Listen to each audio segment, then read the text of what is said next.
Hello, everybody. Welcome back to Suffix A S M R. That wasn't right for sure. Oh, goodness.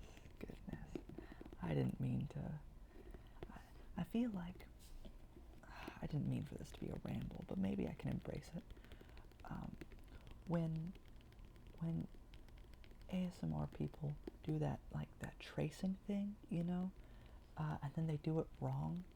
I've seen it a few times. I know I'm not the only person. It's it's very human, and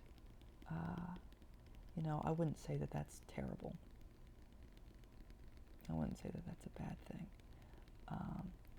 It's not expected, but I feel like there's a difference between expected and welcome. Like, you can have an unexpected surprise, and that could be good or bad, but you can also have an expected bad thing, if you're really just like, man, I knew that would happen. But then if something's welcome, doesn't that mean that you can't have an unwelcome welcome? Do you know what I'm saying?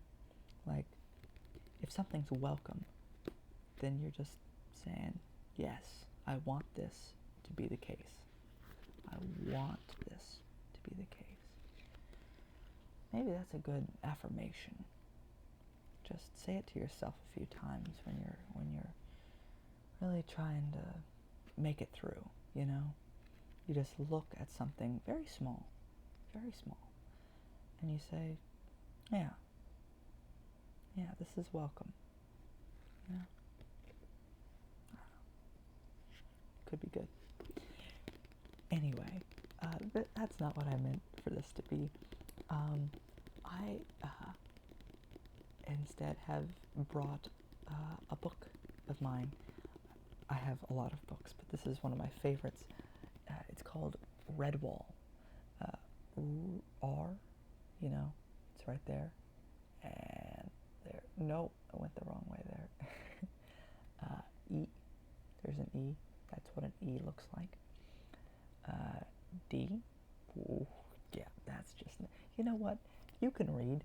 I don't need to trace that out for you, because we all know what's going to happen. It's just going to be not English, not really any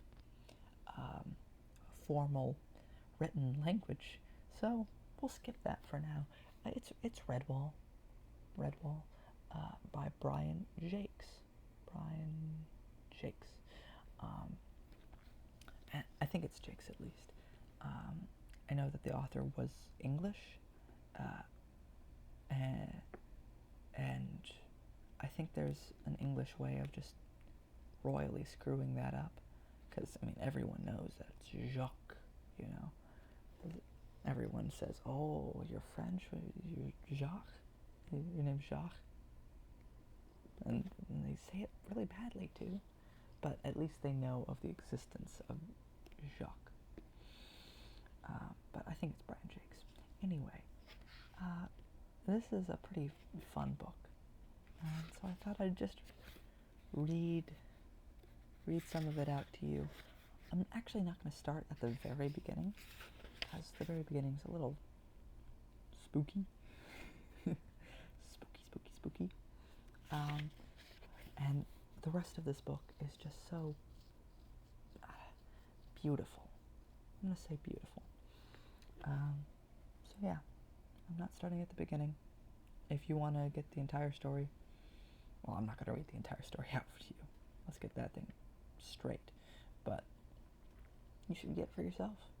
I highly recommend it. So the first thing is that Mr. Jakes, he included a little map for us to enjoy. So it says Redwall Abbey and surrounding countryside. There, of course, is the Abbey in all its glory. Got a meadow, and there's the outpost of St. Ninian's Church, Mossflower Woods, and there's just a farm, and a nice little river, and a quarry. There's a road at the very, very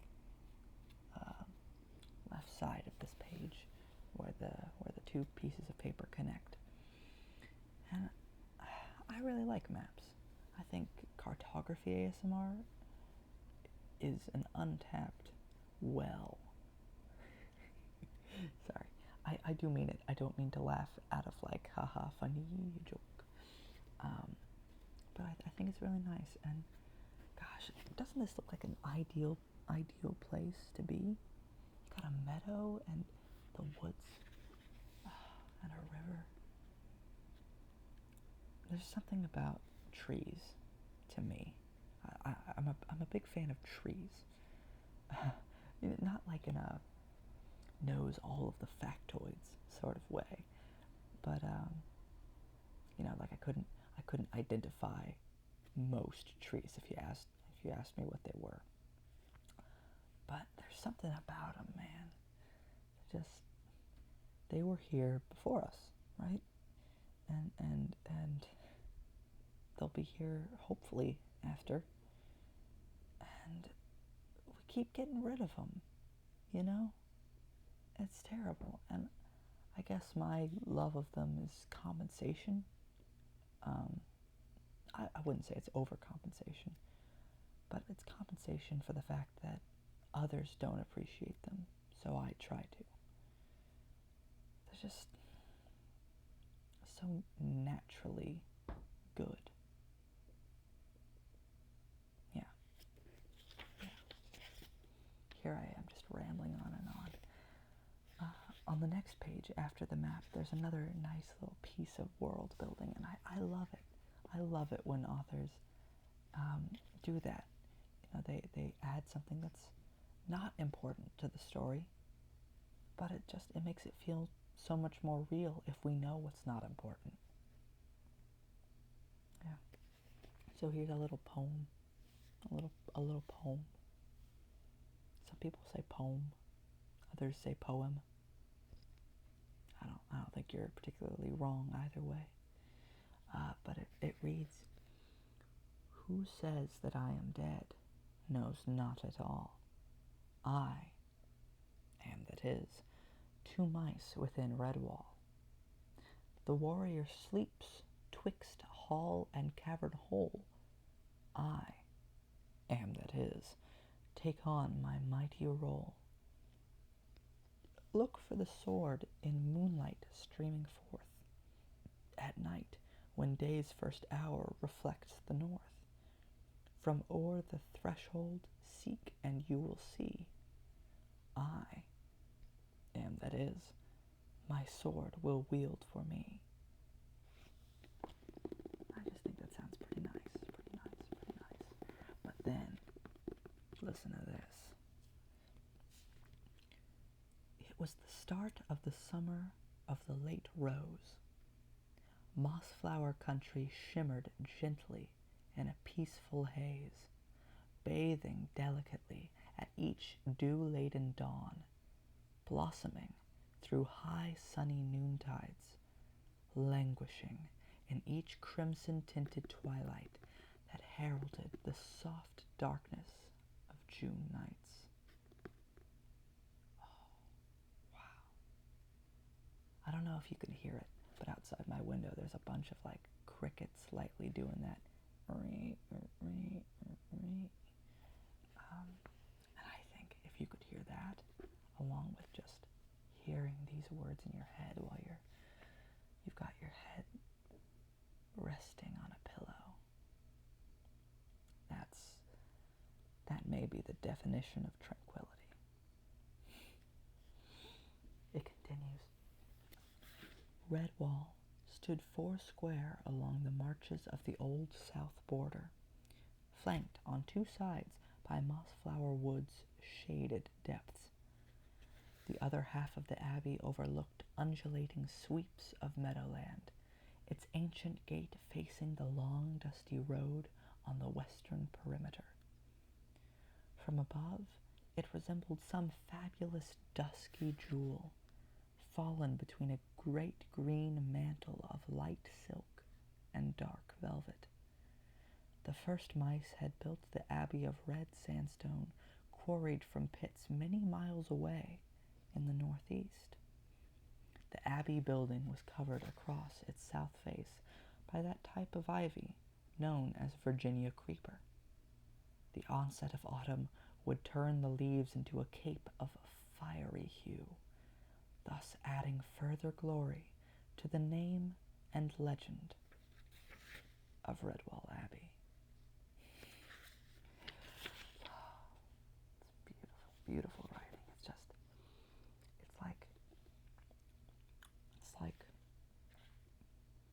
being wrapped up in words. That's what I'd describe that intro like, being wrapped up in words.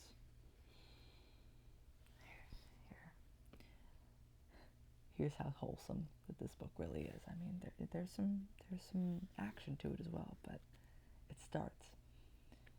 Matthias cut a comical little figure as he wobbled his way along the cloisters, with his large sandals flip-flopping and his tail peeping from beneath the baggy folds of an oversized novice's habit.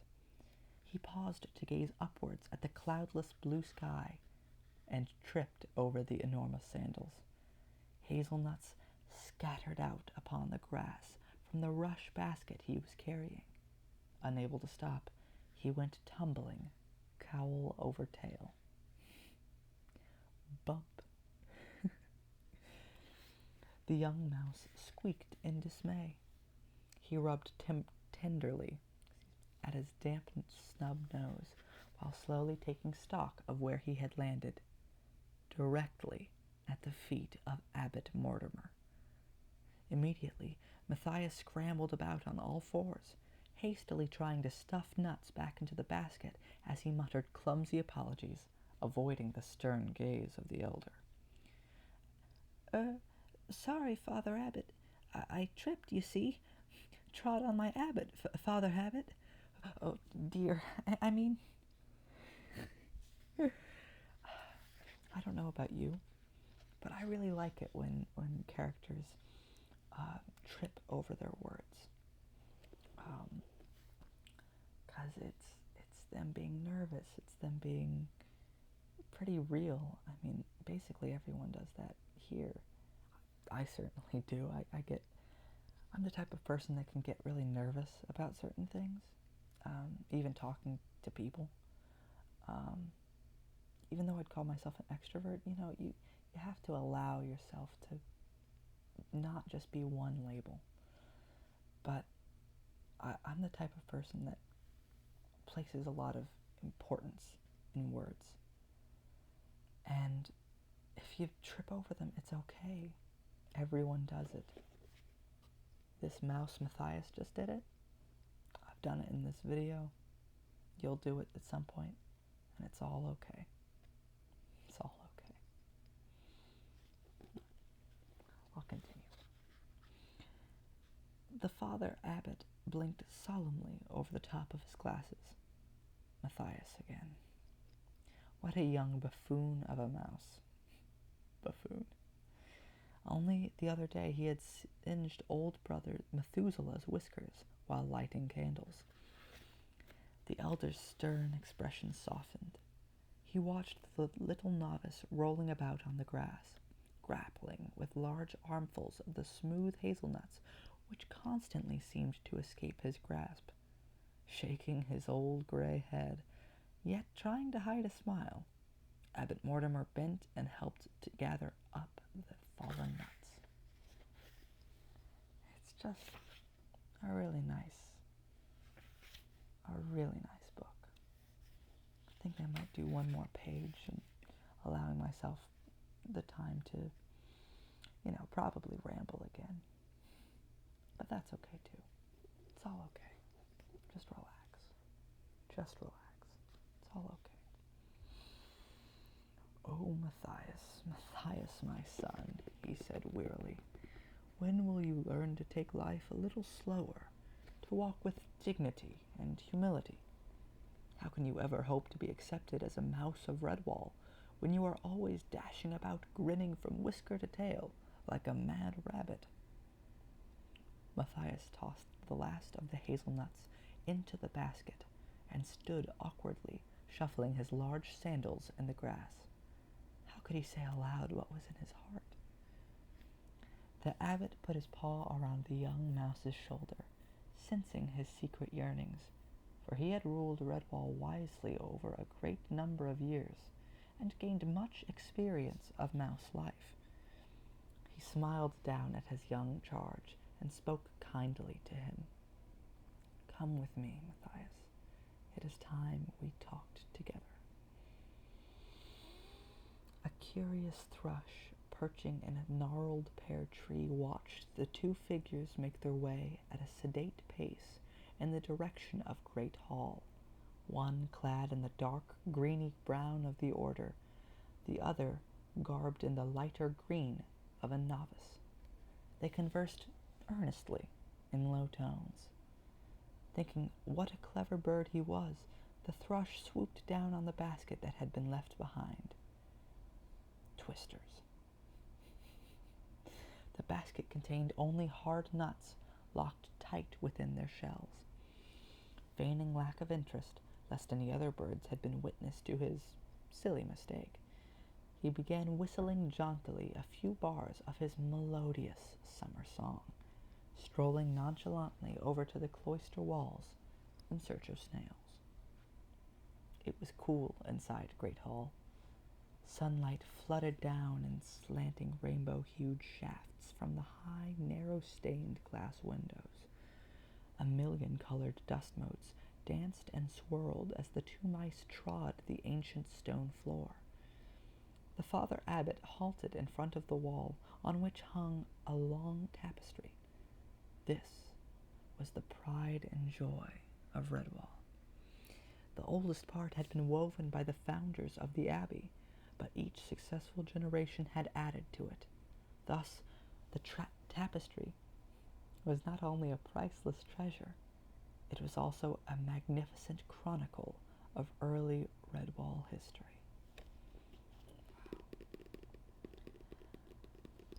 Maybe it's the trend of books that I have read recently, but it really does seem to me like there should be more wholesome books in the world, more kindness.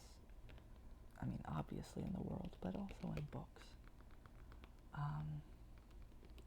I think it's the habit of, middle school, maybe, but definitely high school, aged people to really be blown away by sad stories or books that are just kind of depressing. And I think they have their place in literary canon, but it seems like an overcompensation of that part of our lives, or overcompensation for that part of our lives where we only read really happy books and books that only have, 3 sentences on a page. I think these kinds of books, whether they're depressing or really happy, they are better, than kids' books because they're actual books. But it just seems to me that we can't forget the kindness in the world, and writing about it is one of the best ways to not. I don't know. I'm rambling. And you know what? I'll title it that so that I'm not just lying to you. I'm not just lying to you. I wouldn't lie to you. Relax.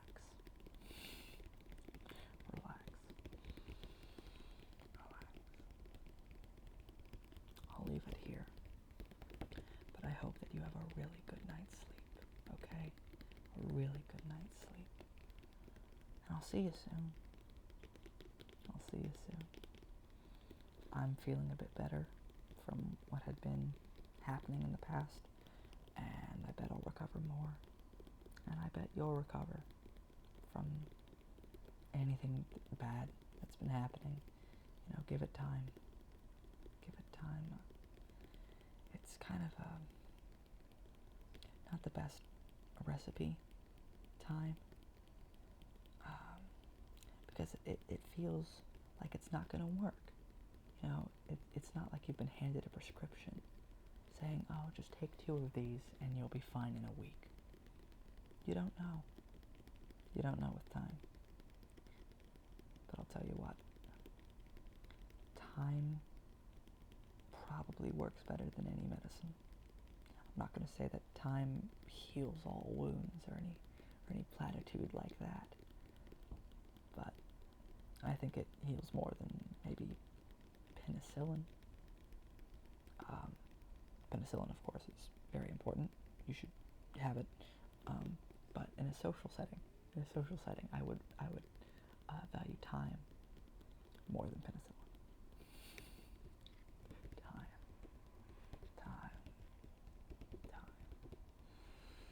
All right. Sleep well.